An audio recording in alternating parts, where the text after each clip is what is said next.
Hi all welcome back. तो आज से हम एक नया सीरीज स्टार्ट कर रहे हैं which is building apps with spring boot and this course is for the beginners intermediate and also for the experts who just want to polish their skills. तो इसमें हम वन बाय वन स्प्रिंग को in depth समझेंगे। Basic से start करेंगे एकदम। Spring क्या है, स्प्रिंग बूट क्या है, उसका आर्किटेक्चर किस तरीके से होता है, ये सारी चीज़ें वन बाय वन करके हम जानेंगे। स्प्रिंग के एनोटेशन, स्प्रिंग सिक्योरिटी क्या होता है, स्प्रिंग क्लाउड क्या होता है। ये सब सीखने के बाद हम कुछ एप्स भी बनाएंगे, कुछ ऐसे प्रोजेक्ट्स बनाएंगे जो डेफिनेटली अगर आप आपके रिज्यूमे में ऐड करते हो तो आपके रिज्यूमे की जो वैल्यू होती है वो ऑब्वियसली बढ़ेगी। तो without wasting any more time, let's get started. तो सबसे पहले हमें ये समझना चाहिए कि व्हाट इज स्प्रिंग। तो Spring is a powerful and popular Java framework used to build robust and scalable applications. तो Spring मतलब अब काफ़ी सारे फ्रेमवर्क्स मार्केट में अवेलेबल है, B it react, B it angular. तो ऐसे एक स्प्रिंग फ्रेमवर्क है जिसे तुम जावा लैंग्वेज का यूज़ करके स्केलेबल और रोबस्ट एप्लीकेशंस बना सकते हो। ये बेसिकली क्या करता है ना कि स्प्रिंग के कुछ फीचर्स है जैसे कि डिपेंडेंसी इंजेक्शन हो गया या फिर ट्रांजैक्शन मैनेजमेंट हो गया। ये सारी चीज़ें स्प्रिंग को बाकी फ्रेमवर्क से अलग बनाती है। अभी ट्रांजैक्शन मैनेजमेंट अगर फॉर एग्जांपल मैं आपको बताऊँ तो ट्रांजैक्शन मैनेजमेंट में क्या होता है कि सपोज आपका कोई प्रोसेस चल रहा है, तो अगर उस पूरे प्रोसेस में कहीं पे भी कुछ एरर आती है, कुछ होता है जो एक्सपेक्टेड रिजल्ट है वैसे ना आए, तो होता है कि पूरा का पूरा प्रोसेस रोल बैक हो जाता है। सो this is one of the example of transaction management. Again फिर रेस्ट ऐप बिल्ड करना हो गया, ये सारी चीज़ें स्प्रिंग यूज़ करके बहुत इजीली की जा सकती है। अब हम समझते हैं कि स्प्रिंग ही क्यों, बाकी कोई प्लेटफॉर्म क्यों नहीं। कि जैसे मैंने पहले भी आपको बताया, स्प्रिंग की सबसे जो एक मेन कैरेक्टरिस्टिक है जो स्प्रिंग को बाकी एप्लीकेशन से अलग बनाती है, तो वो है डिपेंडेंसी इंजेक्शन। डिपेंडेंसी इंजेक्शन में क्या होता है ना, basically it simplifies object management and reduces tight coupling between components. मतलब कि सपोज कर लो कि दो जावा क्लासेस है, उनके ऑब्जेक्ट्स बनेंगे, उनमें कुछ मेथड्स रहेगी, कुछ इंटरफेसेस रहेंगे, और उनका एक दूसरे पे जो डिपेंडेंसी है, अगर तुम नॉर्मल जावा कोड देखोगे तो बहुत सी सिचुएशंस ऐसे आती है कि अगर जितना तुम्हारा ऐप का कॉम्प्लेक्सिटी बढ़ता जाता है उतना आप क्या बोल सकते हो उनका इंटरडिपेंडेंसी या फिर जो भी होता है उसकी वजह से तुम्हें कोड में चेंजेस करना है, फिर कुछ मॉडिफिकेशन करना, वो मुश्किल होता जाता है। So Spring comes into picture at this situation. Spring provides sorry, Spring provides dependency injection जिसकी मदद से तुम लूजली कपल ऑब्जेक्ट्स बना सकते हो। मतलब कि एक ऑब्जेक्ट चेंज करने में दूसरे ऑब्जेक्ट पे कुछ ऐसा इफेक्ट नहीं पड़ रहा है, या फिर तुम बहुत इजीली और स्केलेबली दोनों ऑब्जेक्ट्स में चेंजेस कर पा रहे हो, कॉन्फ़िगरेशन बदल पा रहे हो।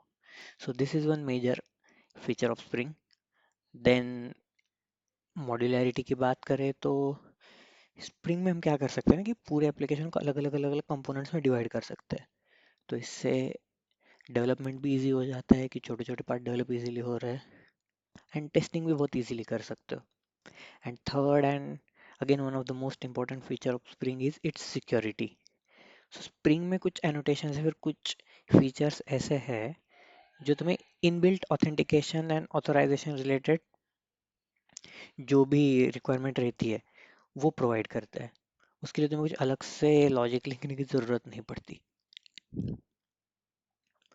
तो आज का जो हमारा फर्स्ट क्लास है उसमें हम क्या देखेंगे कि एक सपोज एक स्प्रिंग एप्लीकेशन आपको बनाना है, तो बेसिकली उसका आर्किटेक्चर क्या होना चाहिए। मैं पहले ही क्लियर कर दूं कि हम एकदम से स्प्रिंग में नहीं घुसेंगे, एकदम से सारी डिपेंडेंसीज नहीं देखेंगे कि चलो ये डिपेंडेंसी इंजेक्ट कर ली सारा काम हो गया। ऐसे नहीं, हम स्टेप बाय स्टेप जाएंगे, पहले समझेंगे कि एकदम बेसिक स्क्रैच से कोई भी स्प्रिंग एप्लीकेशन अगर बनाना है तो कैसे बनेगा, एंड कैसे काम करेगा।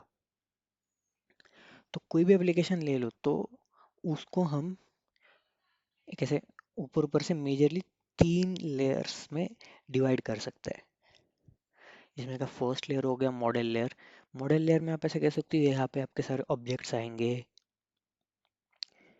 जो भी अभी सपोज आप कोई जैसे एक कॉलेज एडमिशन रिलेटेड कुछ एप्लीकेशन बना रहे हो, तो उसमें स्टूडेंट रिलेटेड जो भी सारे ऑब्जेक्ट्स आएंगे, स्टूडेंट हो गया या फिर जो भी कॉलेज में सब्जेक्ट्स अभी स्ट्रीम्स अवेलेबल है, वो सारी चीज़ें आएगी मॉडल लेयर में। अब सेकेंड लेयर आता है रिपोजिटरी लेयर। तो रिपोजिटरी लेयर में मतलब एक तरीके से समझो कि repository layer is responsible for the connection between the application and database. तो डेटाबेस के रिलेटेड जितने भी एप्लीकेशन, जो भी उस एप्लीकेशन में डेटाबेस से रिलेटेड जितने भी टास्क परफॉर्म होंगे, वो सारे रिपोजिटरी लेयर पे मैनेज होंगे। उसके बाद आता है सर्विस लेयर। तो मेरे एप्लीकेशन का जो एक्चुअल बिजनेस लॉजिक होता है वो सारा लिखा जाएगा सर्विस लेयर में। तो इस तरीके से किसी भी स्प्रिंग एप्लीकेशन को मेजरली इन 3 लेयर्स में डिवाइड किया जा सकता है। तो ये तो हो गया अभी थियोरेटिकल पार्ट। अब चलते हैं कोड की तरफ। कोड करके एक समझते हैं कि एक बेसिक स्टूडेंट एडमिशन सिस्टम किस तरीके से हम डिज़ाइन कर सकते हैं। इसमें एकदम स्टार्टिंग से स्क्रैच से समझेंगे कि किस तरीके से स्प्रिंग फ्रेमवर्क यूज़ करके सिंपल स्प्रिंग यूज़ करेंगे। कोई और डिपेंडेंसी में हम अभी नहीं घुसेंगे। एट स्टार्ट लेट्स अंडरस्टैंड कि स्प्रिंग फ्रेमवर्क काम कैसे करता है, एंड इसके बाद आगे की वीडियोस में हम धीरे धीरे एक एक करके एनोटेशंस एंड डिपेंडेंसीज सीखेंगे।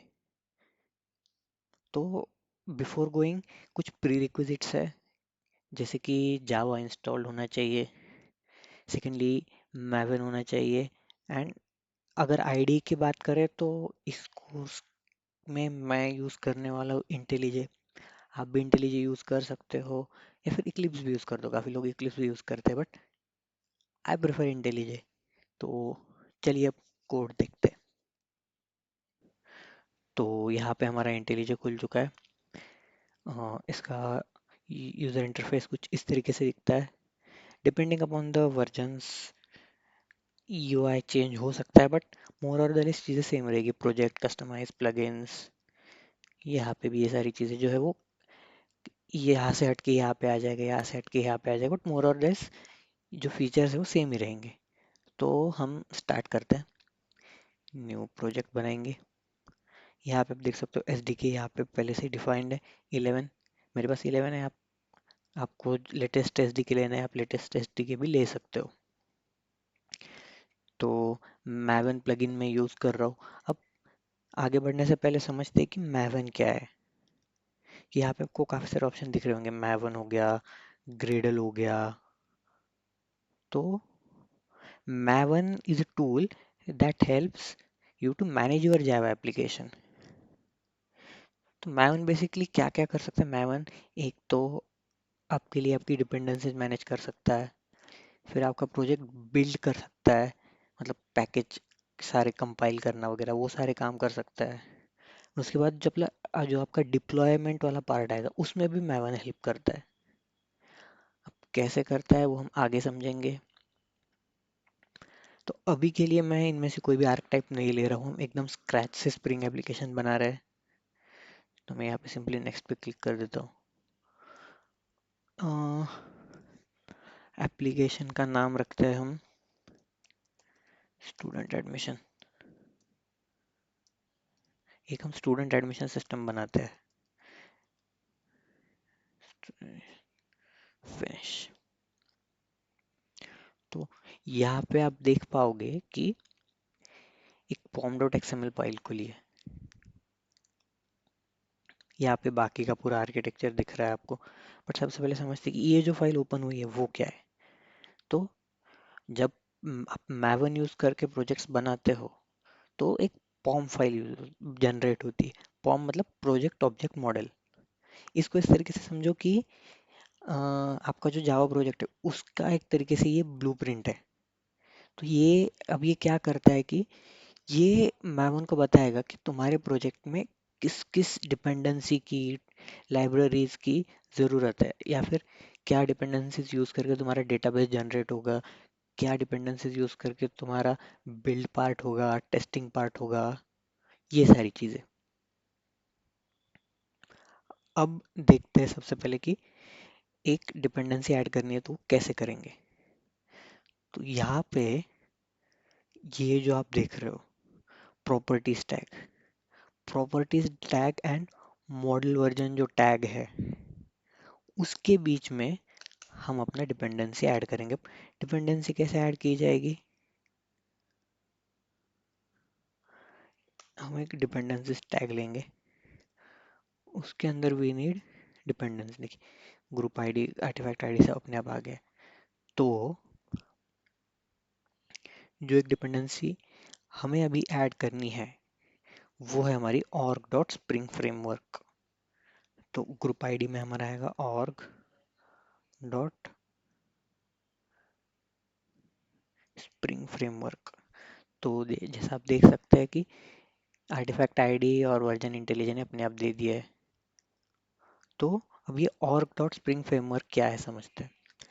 तो org डॉट स्प्रिंग फ्रेमवर्क को ऐसे समझिए कि इट इज़ अ पैकेज और group of Java tools that is provided by the official Spring framework, and this tool helps you to build your web application, manage data, connect database, all this। मतलब जो complex task है किसी भी application में, जो जैसे कि database से कनेक्शन हो गया, डेटाबेस मैनेजमेंट हो गया, तो ये सारे टास्क को इजी करने के लिए कुछ लाइब्रेरीज, पैकेजेस इस org डॉट स्प्रिंग फ्रेमवर्क में लिस्टेड है जो हम यूज कर सकते हैं। अब जब भी आप कोई डिपेंडेंसी ऐड करोगे तो बिना बोले आपको रिफ्रेश करना है। जैसे आप रिफ्रेश करोगे मैम के चेंजेस लोड हो जाएंगे। अब और एक चीज, यहाँ पे आर्टिफैक्ट आईडी हमें चेंज करना है। हम अभी के लिए हमारा आर्टिफैक्ट आईडी लेंगे स्प्रिंग कॉन्टेक्स्ट। स्प्रिंग कॉन्टेक्स्ट क्या है कि ये जो स्प्रिंग फ्रेमवर्क है इसका ही एक पार्ट है। It again helps you to manage the different parts of your application like classes, objects.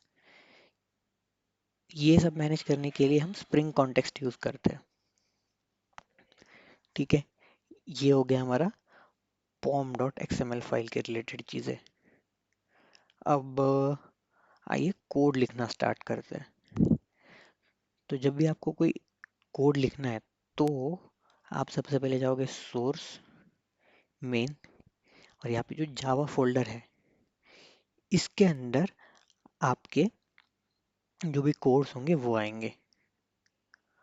तो सबसे पहले यहाँ पे राइट क्लिक करके एक नया क्लास बना लेते हैं। तो एक स्टूडेंट नाम का क्लास बना लेते हैं क्योंकि स्टूडेंट एडमिशन रिलेटेड एक एप्लीकेशन बना रहे हैं हम। तो क्लास कैसे बनेगा, org डॉट, क्योंकि इस पैकेज में हम एक पैकेज बनाएंगे जिसके अंदर ये सारी चीजें लिस्टेड होगी।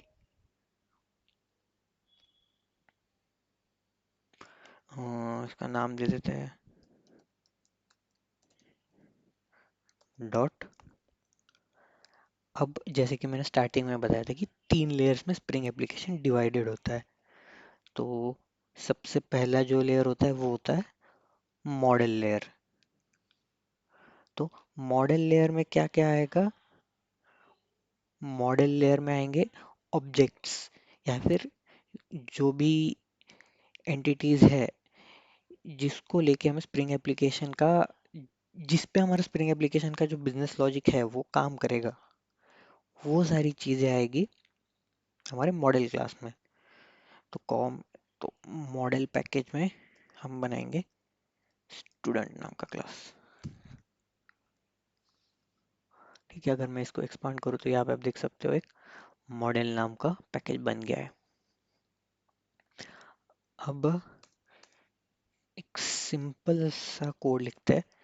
हम क्या करेंगे, स्टूडेंट क्लास में हर स्टूडेंट का फर्स्ट नेम और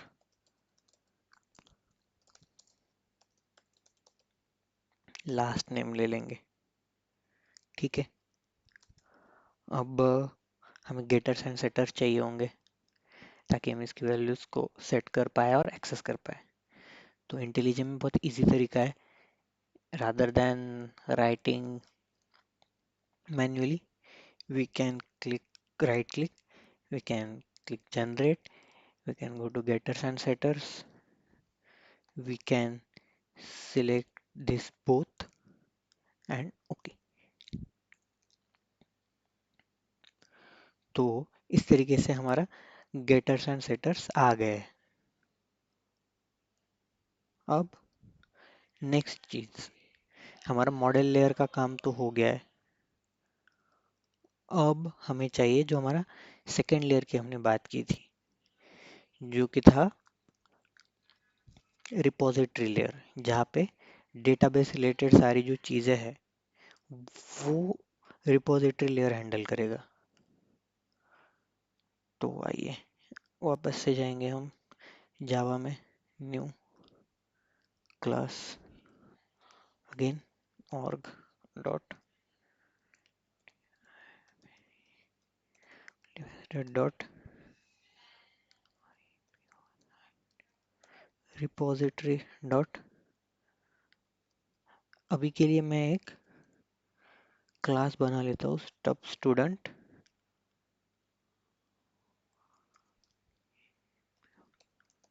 repository implementation class, implementation class. Okay, model repository class बन गया है। अब इस क्लास को हम थोड़ा सिंपल रखते हैं। इस क्लास में हम क्या करते हैं, एक मेथड डिफाइन करते हैं, लिस्ट। इस लिस्ट में सेव करेंगे, लिस्ट को इंपोर्ट कर लेते हैं। ये मेथड का नाम होगा फाइंड ऑल। ये मेथड सिंपली क्या करेगा कि जितने भी क्या बोलते हैं, जितने भी वैल्यूज हमारे डेटाबेस में सेव्ड है उन सबको फाइंड करके लाएगा। तो एज ऑफ नाउ हमारे पास कोई डेटाबेस नहीं है, बट ऐसा समझो कि ये जो रिपोजिटरी पैकेज है जिसके अंदर हमने ये क्लास बनाया है, तो यही एज ऑफ नाउ एक डेटाबेस की तरह एक्ट कर रहा है। तो it is a place holder for then actual database, helping us to test our application logic. तो इसमें क्या होगा, एक लिस्ट बनेगी,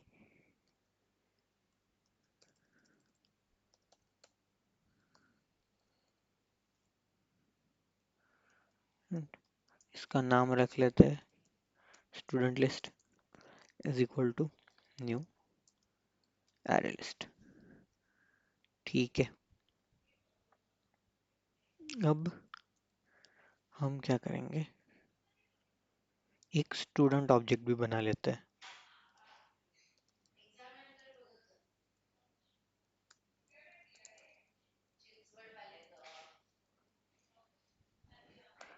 ठीक है,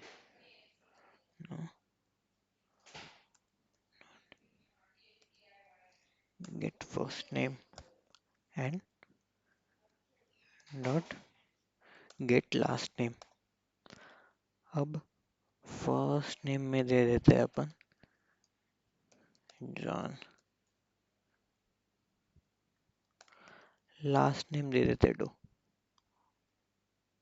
सॉरी, सेटर्स आएंगे यहाँ पे क्योंकि हम सेट कर रहे हैं। My bad my bad. ठीक है। अब हमारी जो ये स्टूडेंट लिस्ट है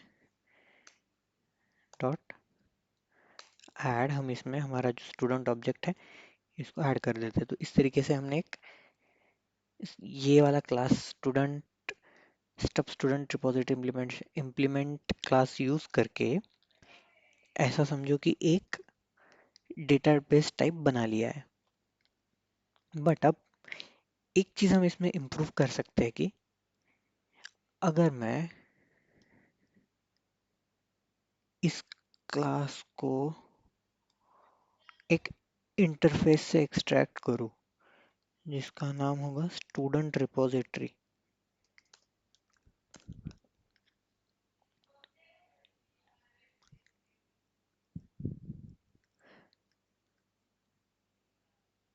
तो अब समझते हैं कि मैंने क्या किया।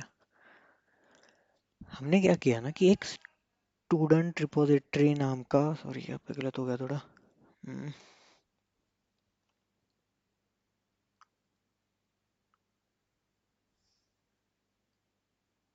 ओके, अरे यार, एक मिनट, इसका नाम चेंज कर लेते हैं। स्टूडेंट रिपोजिटरी आय रह गया। हम्म, अगर मैं आपको ये एक्सपांड करके दिखाऊँ, पहले उसको डिलीट कर देते हैं। ओके, डिलीट, ठीक है, इसको वापस से करते हैं। अब मैं क्या करूँगा, क्लास पे राइट क्लिक किया, रिफ्रैक्टर, एक्सट्रैक्ट फ्रॉम इंटरफेस। अब मैं एक स्टूडेंट रिपोजिटरी नाम का एक इंटरफेस बनाऊंगा एंड उससे ये क्लास एक्सट्रैक्ट करूंगा।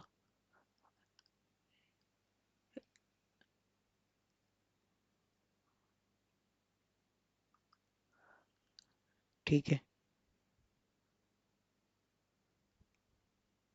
ओ, एक और एरर हो गया यहाँ पे, वापस से एक बार, सॉरी, डिलीट कर देते हैं। तो एरर क्या हो गया था ना कि जो हमारा फाइंड ऑल मेथड है उसको हमने इंटरफेस में ऐड नहीं किया था। तो एक बार रिफ्रैक्टर कर लेते हैं, एक्सट्रैक्ट फ्रॉम इंटरफेस, इंटरफेस होगा हमारा स्टूडेंट रिपोजिटरी। हम ये मेथड ऐड कर लेते हैं।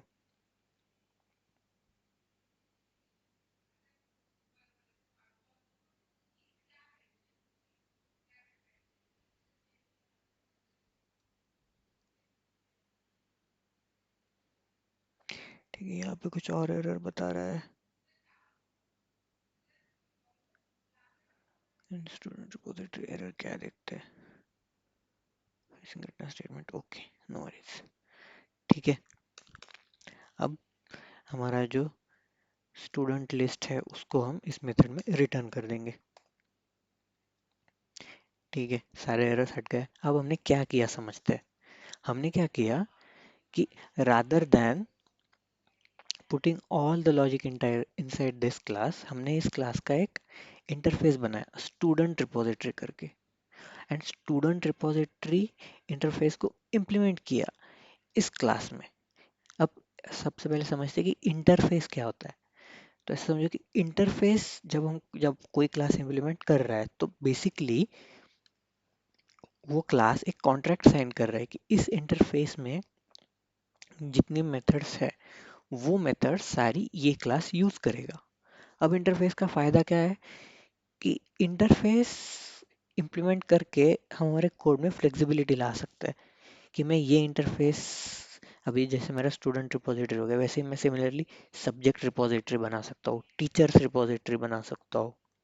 एंड मेरे पास एक फ्लेक्सिबिलिटी रहेगी क्योंकि मेरे पास इस इंटरफेस में हमारा find all method already listed है। तो एक फ्लेक्सिबिलिटी आ गई मेरे पास। तो ये हो गया हमारा जो सेकेंड लेयर था, second layer of our architecture, repository, जहाँ पे डेटाबेस रिलेटेड हम ऑपरेशन हम परफॉर्म करने वाले थे। तो सेकेंड लेयर हमारा बन गया है। नाउ थर्ड लेयर जो हमारा था, जो था सर्विस लेयर, जहाँ पे एक्चुअल बिजनेस लॉजिक आएगा। तो उसके लिए अगेन हम यहाँ पे जाएंगे, जावा क्लास, वापस से इसको करते हैं org डॉट मल्टीफैसेटेड डॉट, अब ये है हमारा सर्विस लेयर। इसमें अगेन हम क्या करेंगे,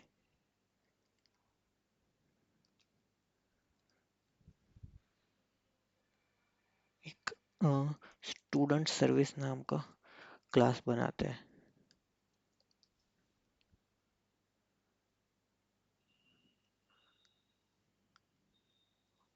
CRVICE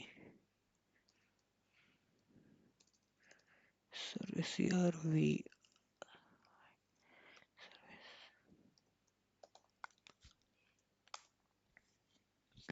ठीक है, स्टूडेंट सर्विस क्लास आ गया। अब इस क्लास में क्या होगा ना, इस क्लास में हम जो हमारा बिजनेस लॉजिक है वो लिखेंगे। तो इस क्लास में हम क्या करेंगे, एक मेथड लिख लेते हैं, एक लिस्ट, जिसमें क्या होगा हमारा स्टूडेंट, मेथड होगा अगेन फाइंड ऑल, एंड ये हमारा क्या रिटर्न करेगा ना, it will return repository dot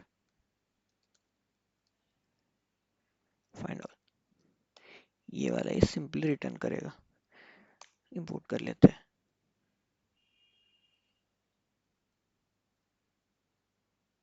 ठीक है, अब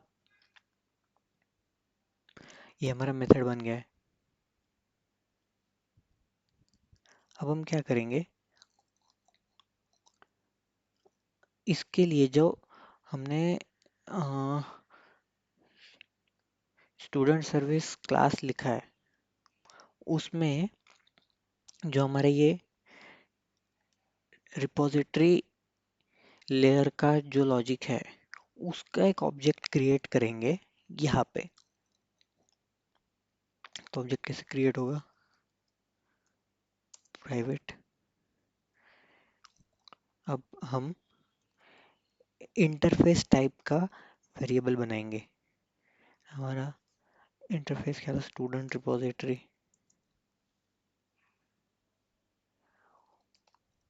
repository is equal to new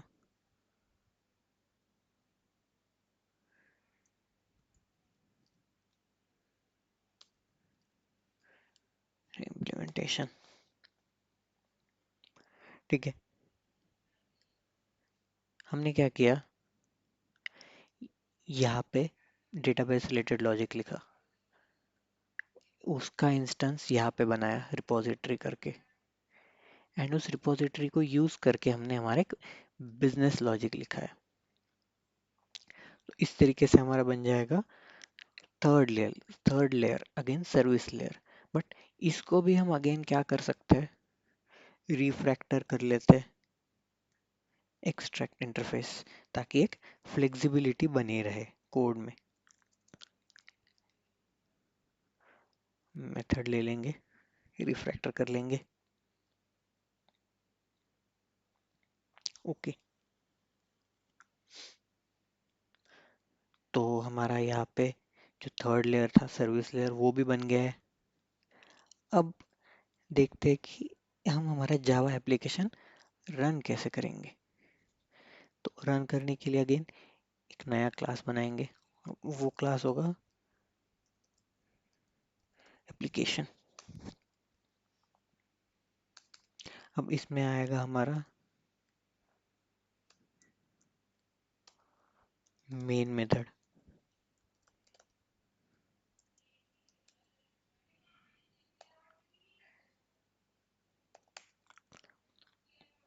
ठीक है, अब इसमें हम क्या करेंगे, हमारा जो सर्विस ये वाला क्लास है स्टूडेंट सर्विस, इसको इसका इंस्टेंस बनाएंगे, इसका ऑब्जेक्ट बनाएंगे। वो बट वो ऑब्जेक्ट किस टाइप का रहेगा, जो हमारा इंटरफेस है स्टूडेंट सर्विस इस टाइप का रहेगा। Service is equal to new. ठीक है, अब हम इसको एक चीज प्रिंट करके देखते हैं कि अगर हमें हमारा जो यहाँ पे डेटाबेस रिलेटेड लॉजिक लिखा है, इसमें से हमें ये फर्स्ट नेम एक्सेस करना है किसी स्टूडेंट का।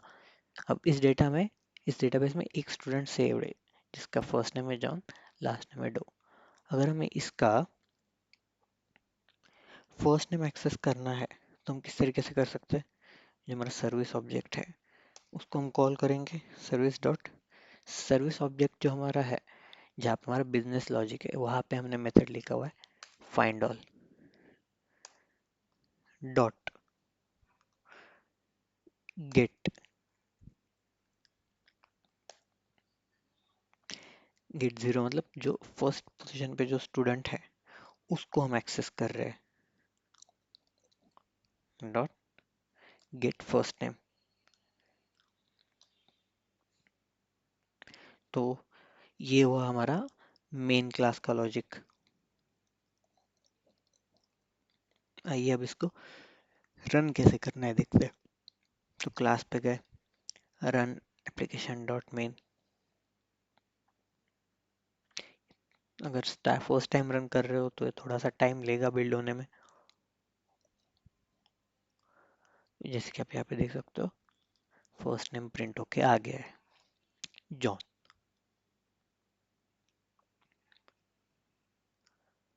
तो ये था इस तरीके से कोई भी स्प्रिंग एप्लीकेशन इसी तरीके से आर्किटेक्ट होगा। पहले उसका मॉडल लेयर बनेगा, फिर उसका रिपोजिटरी लेयर बनेगा, एंड एट द एंड उसका सर्विस लेयर बनेगा। तो अब इसमें क्या होता है हम समझते हैं एक बार स्टेप बाय स्टेप। अब जब हमारा मेन एप्लीकेशन कॉल हो रहा है तो सबसे पहले हमने क्या किया हुआ है, हमने जो स्टूडेंट सर्विस इम्प्लीमेंटेशन क्लास है उसका इंस्टेंस बनाया है। तो ये जाएगा student service class implementation class में। यहाँ पे ये क्या देखेगा, यहाँ पे इसको हम समझेगा कि जो हमारा स्टूडेंट रिपोजिटरी इम्प्लीमेंटेशन क्लास है उसका इंस्टेंस बना हुआ है रिपोजिटरी, एंड वो रिपोजिटरी ऑब्जेक्ट एक फाइंड ऑल मेथड को कॉल कर रहा है। तो ये जाएगा stub student repository implementation class में। यहाँ पे वो ये देखेगा कि फाइंड ऑल मेथड कहाँ पे है, फाइंड ऑल मेथड यहाँ पे है। अब वो देखेगा फाइंड ऑल मेथड में क्या हो रहा है। फाइंड ऑल मेथड में हमने एक जो हमारा स्टूडेंट क्लास है उसका इंस्टेंस बनाया है, एंड हमने इसके first name and last name set किया है। अब ये देखेगा स्टूडेंट क्लास में, तो स्टूडेंट क्लास में इसको मिलेगा first name last name getters and setters. तो जब हम यहाँ पे find all dot get zero dot get first name कर रहे हैं तो ये जो फर्स्ट वाला फाइंड ऑल है वो फाइंड ऑल है सर्विस इम्प्लीमेंटेशन जो हमारा बिजनेस लॉजिक उसका फाइंड ऑल। उसका फाइंड ऑल क्या रिटर्न कर रहा है, रिपोजिटरी क्लास जो हमारा रिपोजिटरी क्लास बना हुआ है उसका जो फाइंड ऑल मेथड है उसको रिटर्न कर रहा है। रिपोजिटरी इम्प्लीमेंटेशन क्लास में जो फाइंड ऑल है वो क्या कर रहा है, वो एक लिस्ट में सारे स्टूडेंट्स के first name and last name save कर रहा है। एंड फाइनली जब हम gate first name method call कर रहे हैं तो हमारा अभी यहाँ पे जैसे एक ही स्टूडेंट था 0th इंडेक्स पे, मतलब तो फर्स्ट स्टूडेंट एक्सेस होगा, उसका फर्स्ट नेम प्रिंट होगा। सो इस तरीके से कोई भी स्प्रिंग एप्लीकेशन का आर्किटेक्चर काम करता है। तो this is a way to generate any spring project from scratch. तो ये एक बहुत बेसिक सा एग्जांपल था। आने वाली वीडियोस में हम धीरे धीरे सीखेंगे कि कैसे हम इतना जो मैनुअल टास्क हमने किया, जो रिपोजिटरी अलग से बनाया, सर्विस लेयर अलग से बनाया, फिर उनको अलग अलग उनके इंस्टेंसेस एक में दूसरे का इंस्टेंस बना के फिर उसको एप्लीकेशन क्लास में उसका और एक इंस्टेंस बना के फिर एप्लीकेशन रन किया, ये सारी चीज़ें स्प्रिंग यूज़ करके या फिर स्प्रिंग की डिपेंडेंसीज यूज़ करके और कितना इजीली की जा सकती है। So this was all for today's lecture. इस कोड का लिंक मैं आपको कमेंट्स में या फिर डिस्क्रिप्शन में दे दूंगा। If you had any doubts with this program और with this video, let me know in the comments and subscribe for more such videos. मैं धीरे धीरे करके एक पूरा इन डिटेल स्प्रिंग का कोर्स डालने वाला हूँ। So please subscribe so that जैसे मैं वीडियो डालूँ आपको पता चले। Thank you.